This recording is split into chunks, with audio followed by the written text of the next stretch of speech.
अयोध्येमध्ये रामलल्ला विराजमान झालेत। कोट्यावधी नागरिकांचं स्वप्न साकार झालंय, पण राजकारण काही थांबता थांबत नाही। अयोध्येतील प्राणप्रतिष्ठेनंतरही सत्ताधारी आणि विरोधकांचे प्रत्यारोप आरोप सुरूच आहेत।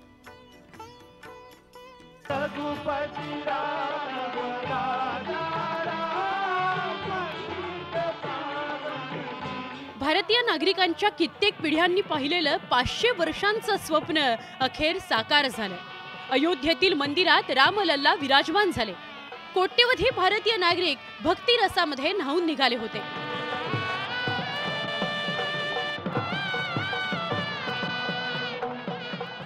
दुसरीकडे राजकीय नेते मात्र त्यांच्या राजकारणातच दंग होते।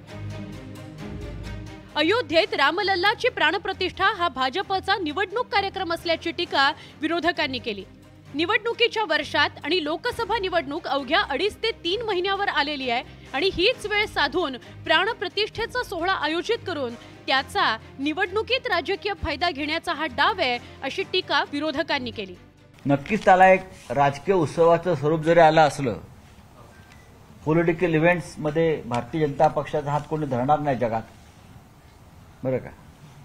त्याच्यामुळे हा एक पॉलिटिकल इव्हेंट देशभरामध्ये जगभरामध्ये करण्याचा प्रयत्न करून अयोध्येमध्ये भारतीय जनता पक्षाने 2024च्या प्रचाराची सुरुवात केली। प्राणप्रतिष्ठा सोहळा हा भाजपचा राजकीय फायद्याकरताचा कार्यक्रम आहे, अशी टीका विरोधकांनी केली। त्यावर भाजपकडून जोरदार पलटवार करण्यात आला। भाजपकरता रामलल्लाची प्राणप्रतिष्ठा हाच ध्यास होता।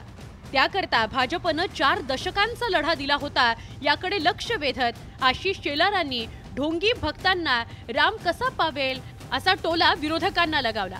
आमचा त्यांना थेट प्रश्न आहे, हे ढोंगी रामभक्त आहेत। उभाटा सेना म्हणजे ढोंगी रामभक्तांची सेना आहे, कारण ते पंढरपूरला जेव्हा उद्धवजी गेले, आमच्या पंढरपूरच्या विठ्ठलाच्या पायाला स्पर्शही केला नाही। रामलल्लाच्या प्राणप्रतिष्ठेमुळे सगळे भाविक समाधानी झालेत, मात्र राजकीय नेत्यांचं टीका टिप्पणी केल्याशिवाय काही समाधान होत नाही।